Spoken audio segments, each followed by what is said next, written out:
Hello guys, I want to post an update because there was a lot that's happened since the last time that I posted. I was working on a part 4 to my pregnancy journey for that series, but my phone had broke, so I lost that video. And so instead of trying to remake it, because it had already taken me so long to get it created, I decided to just do an update video, updating on everything that's happened, and including the accident I got into. So that'll be in this video, so please stay tuned and watch the video all the way through if you want to know what happened. But pretty much everything was going good. I had started working at PetSmart, like some of you know, and I was riding my electric bike to and from work. Well, let's just say the weather was not on my side not last week, 2 weeks ago, Monday, 2 weeks ago. So, yeah, I got into an accident. I had worked all day, my 7-hour shift, from 9 to 4:30, and I had left work at about 4:30, 4:40. I had bought a cat carrier to take my cat to the vet because she's better now, but at the time, her neck was swollen, and she had some manged fur. So I was trying to see what was wrong with her. It looked like she'd gotten into a fight with an animal. So I was concerned. So while I was at work, I purchased a medium-sized cat carrier. And I needed cat food because we were out of cat food at home. My work didn't have any. So, because my cat's very picky, so I had to get specific food that has no seafood in it. So, on my way home, I had stopped at Walmart. I picked up a small bag of cat food, which wasn't super heavy. I grabbed a coffee and some ice cream to have when I got home. I figured that'd be enough weight to weigh the cat carrier down. I had it zip tied on one side of it, the left side, and I figured it'd be enough to weigh it down. Well, I had left Walmart and was riding up Okeechobee Boulevard, and I had just left work, which is on State Road. So, State Road to Okeechobee. I started riding, and the wind kicked up. Well, I didn't realize it was going to be so windy. I was going probably 15, 20 miles an hour. Not full speed, but not slow either. I was trying to cut through, make a light, so I'd sped up.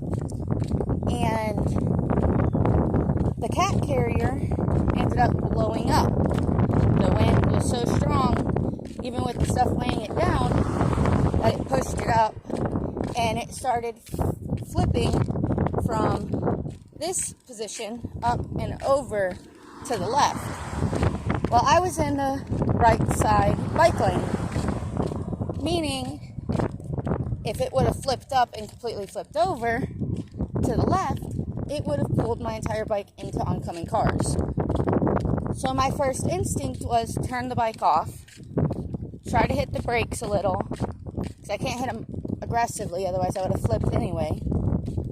and I went and put my left hand, to reach out and grab the cat carrier to push it back down. Well, in the process, my bike started wobbling a little bit. I was getting off balance. So, I quickly swerved to the right-hand side into a opening in a driveway of a building. And when I did so, I tried to swerve onto the sidewalk and into the grass. Well, before I could stop myself, I come up to the sidewalk. The sidewalk was about this high, and the grass was low, so it was not even terrain. Well, hold on. Well, pretty much what had happened was my bike ran straight into the sidewalk, and when it did, it flattened my tires. Instantly flattened my tires with the amount of force that I hit it. So at that point, last thing I remembered was hitting the sidewalk and flipping over the handlebars. I don't even remember hitting the ground. Next thing I know, I am going in and out of consciousness. Well, when I started coming to the first time, I had seen bystanders. There was a couple women, a guy, and I don't know who else. But I remember looking around and seeing my bike torn to pieces. The battery ripped out, everything all over the ground. My backpack on the ground over on the side, it was torn to pieces. And they were on the phone with 911. Well, at that point I had passed back out.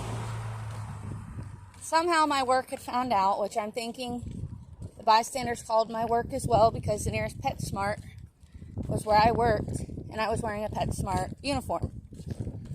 So they called PetSmart, let them know my bike and everything was on the side of the road, and that someone needed to come and get it.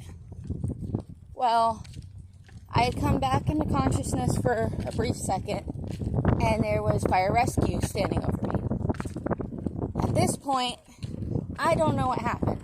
I'm still dazed and confused. So they put me on a stretcher, and they had a trauma hawk.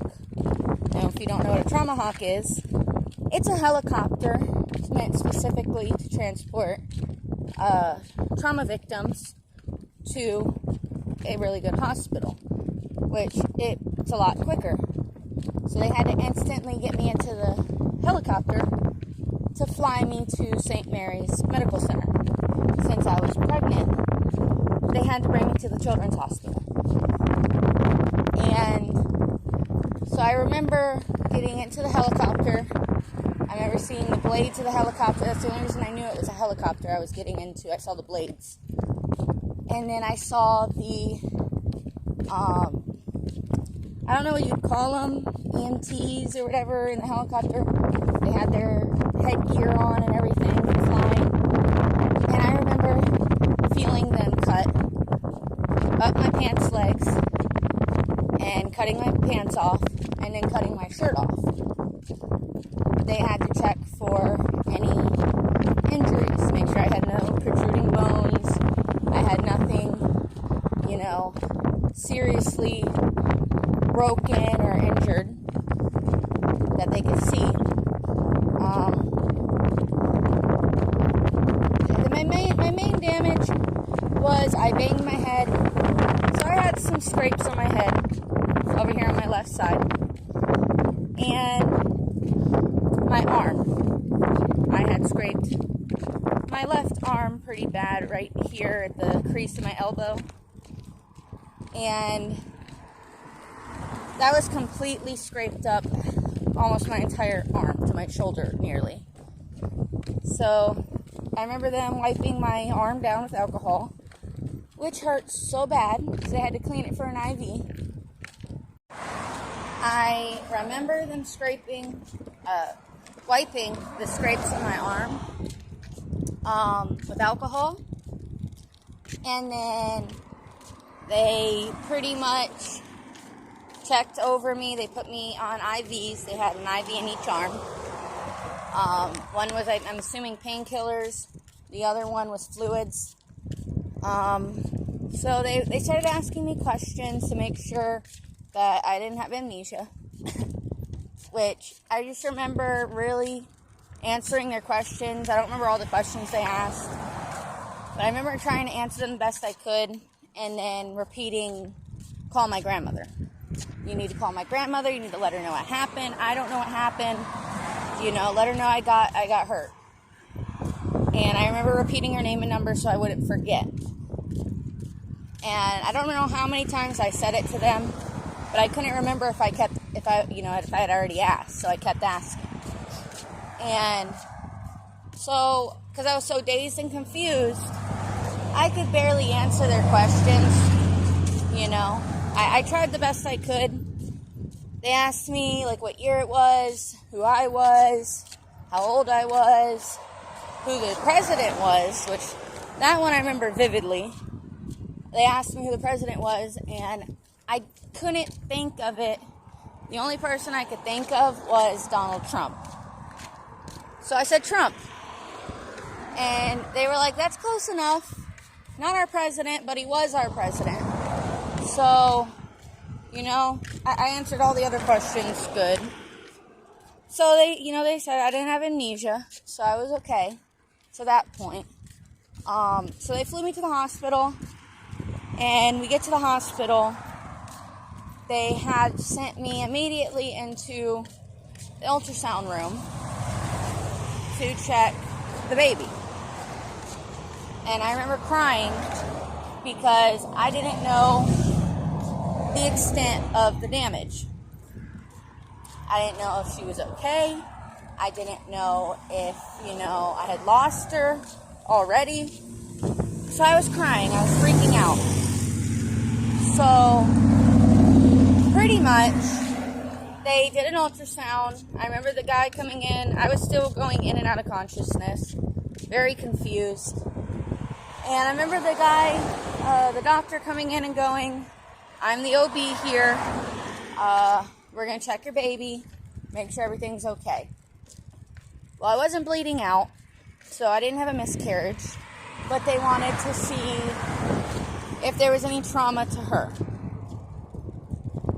So they did the ultrasound. They said I had a massive hematoma, which I'll show you where, right here in the top part of my womb.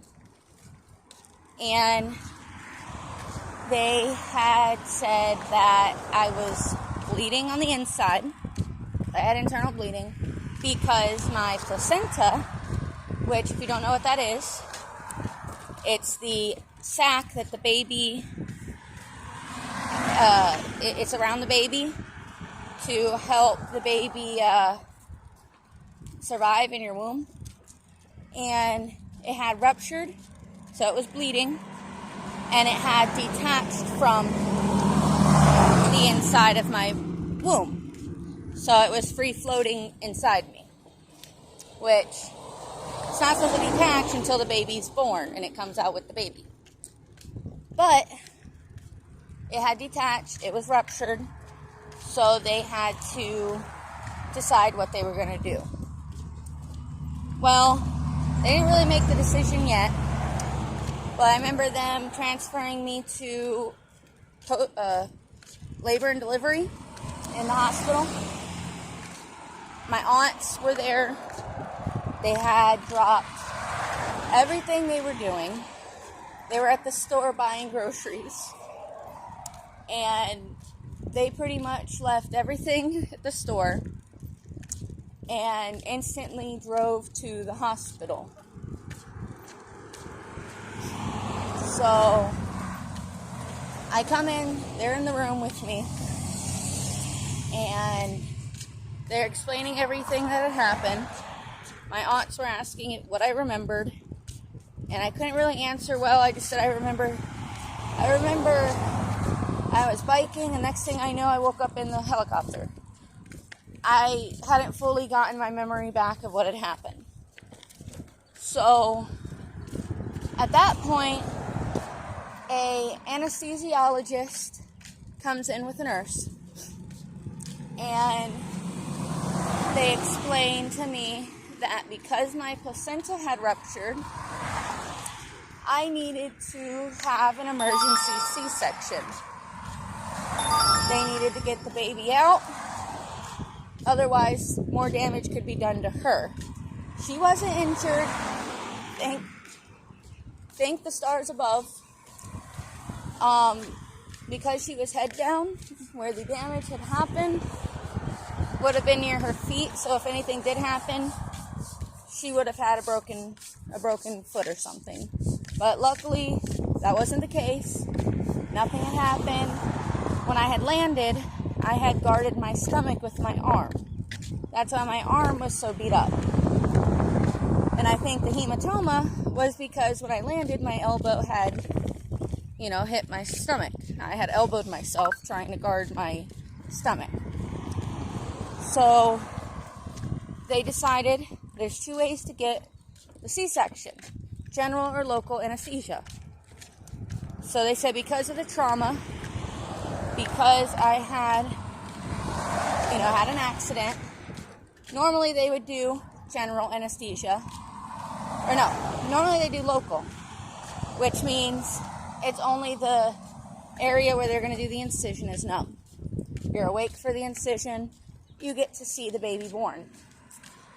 Well, because of my accident, they decided it was best that I had general anesthesia, which meant I go to sleep. I was not awake during the procedure. I did not get to see my baby born. I was alone and I was scared. I wasn't allowed to have any family with me in the room. They said if I was awake, then yes, I would have. But because they were putting me out, I wasn't allowed to have either of my aunts there during the surgery. So they got everything ready. I remember freaking out. I was panicking. My anxiety went through the roof. I had a major panic attack. They put me on a catheter, which is a P tube, and then they covered me up with some plastic tarp or something to block my, blood and stuff from getting in my face. And then they said, in a couple minutes, they put me on oxygen. They said in a couple minutes, I'll ask you to count down to 5, and you'll be asleep before you hit 5. So they start counting down, and I pass out. Well, I wake up about an hour later, hour or two, give or take, and I wake up in recovery. I don't remember where my baby was. I think she was in the room with me, but I wasn't sure. I remember waking up and seeing a couple nurses. I was still really high from the anesthesia, so I was kind of just coming to a little bit, going back to sleep. And then I remember them wheeling me from the recovery room up until video's about to end. I'm only allowed 10 minutes at a time. So I will restart the video and continue the story. So I remember they wheeled me to postpartum, which is where you go after you have a baby. It was first they wheeled me to the room I was in before. They wheeled me back to that room. I come in, my aunts are gone. It's about 1:30, 2 o'clock, and My aunts had went home. I didn't know why. I called my grandma. I asked her where they were. She said, I told them come home because they said you weren't going to be out until like 3 a.m. Well, I said, no, I'm out now. It's only 1:30, 2 o'clock. I was hoping someone would stay with me because I was scared, but they had left. So I had tried calling. I called a couple friends. I tried to call the baby's father. I called, family members to let everyone know what had happened. The baby's father never answered. That will be more later on in the video. Well, they had wheeled me to the room I was in, and they had to transfer about 3 other people too up to postpartum. And they said they were going to do me last because of the trauma. So they wheel everyone up. So I waited about an hour for them to transfer everybody. And then by 3 o'clock, they get me into my room. Well, they hand me my baby when I get to the room. And I couldn't do anything but cry. Because I was so happy that she was okay. I was so happy that I was alive and that nothing had happened, nothing was broken. I didn't have to stay long. She wasn't underweight, so she didn't have to stay in NICU. So everything was going pretty good.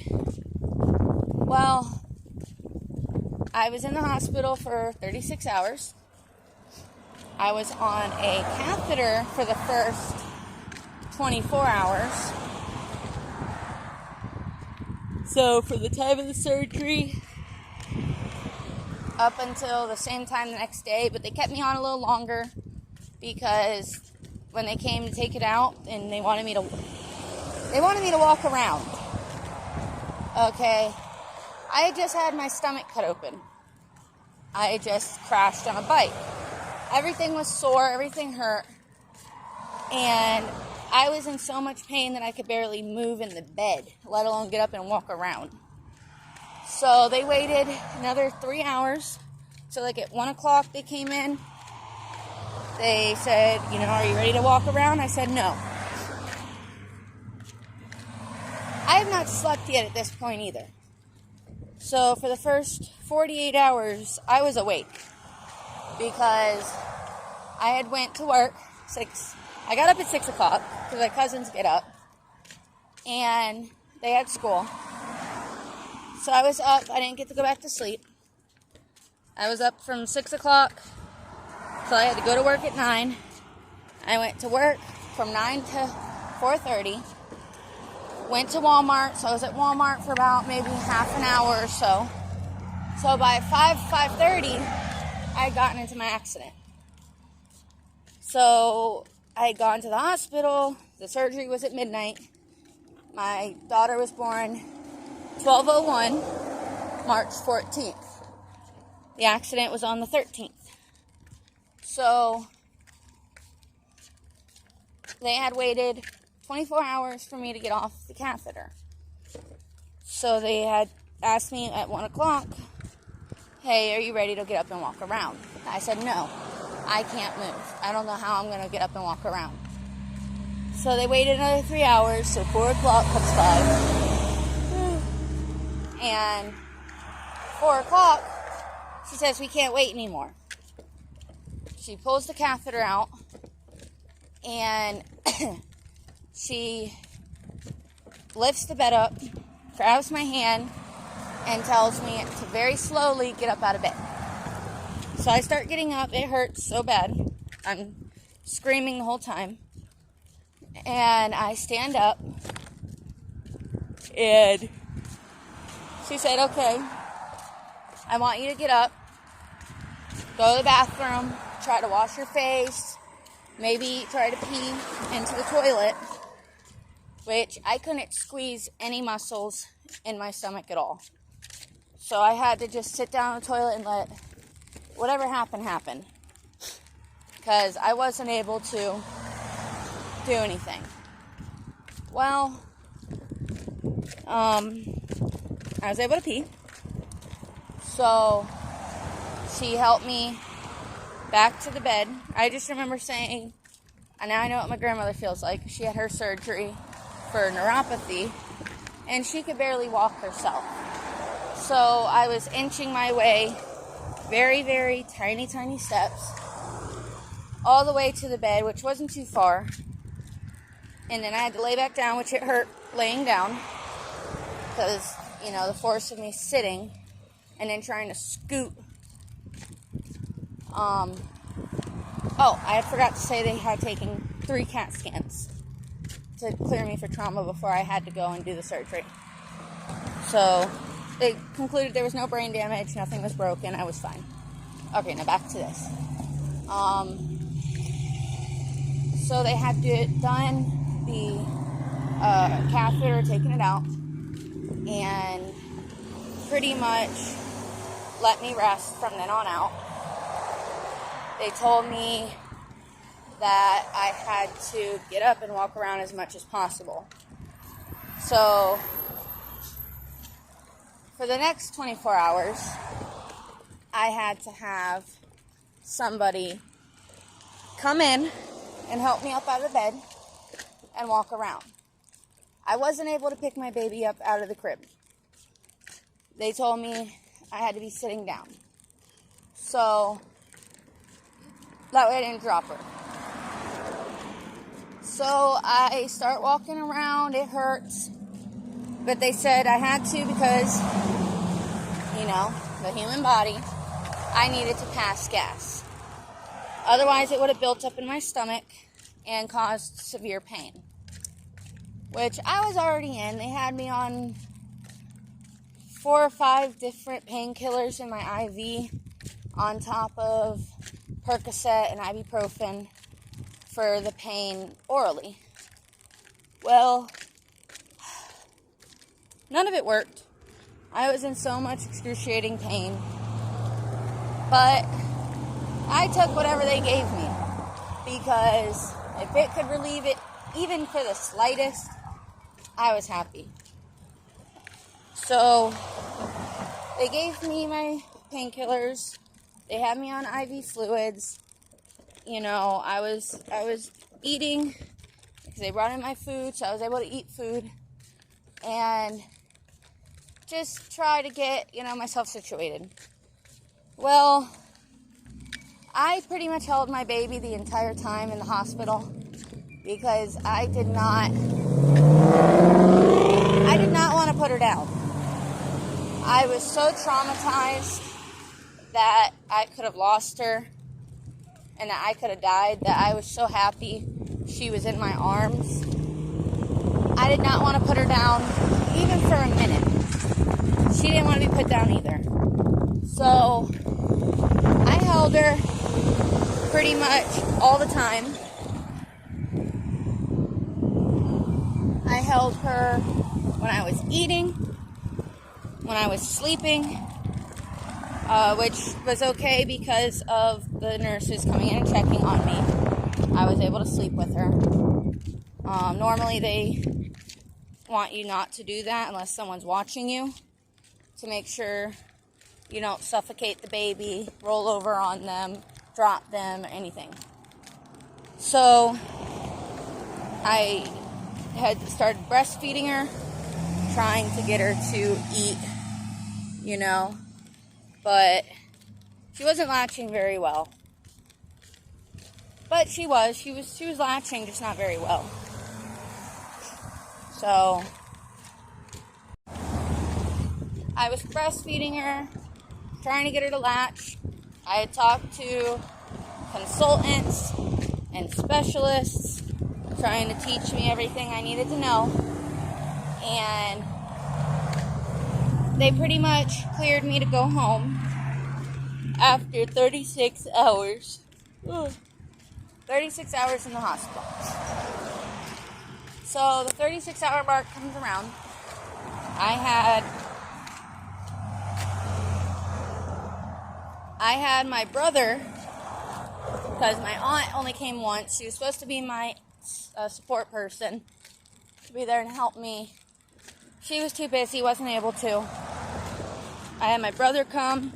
He brought my baby cousin Jordan, and they came to check on me, give me hugs, and, condolences that, they hope I get better soon. They were happy that the baby was okay. And so after that, he had brought the car seat so I could do the car seat test.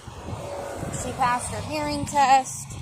She was all good. She was healthy. She was happy. No issues.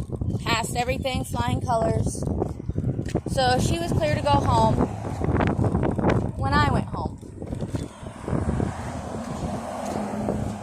So, sorry, I was looking at something. They cleared her to go home when I went home. And they gave me everything I needed. They gave me everything that was in the room. Diapers, wipes, clothes. They gave me extra stuff, formula, whatnot, to take home. And yes, I do have her on formula, but I'm also breastfeeding to make up so she gains some weight, because formula doesn't have everything that a baby needs. It has a lot of good nutrients in it, but it doesn't have everything that the natural body has that feeds a baby. So I do a mix of, which I wanted to purely breastfeed, but because of the trauma and me not being able to feed her the first, hour or so after the surgery, they started her on a bottle, which I wasn't a big fan of, that they didn't ask me. But because I had anesthesia in my system and whatnot, I wasn't able to feed her.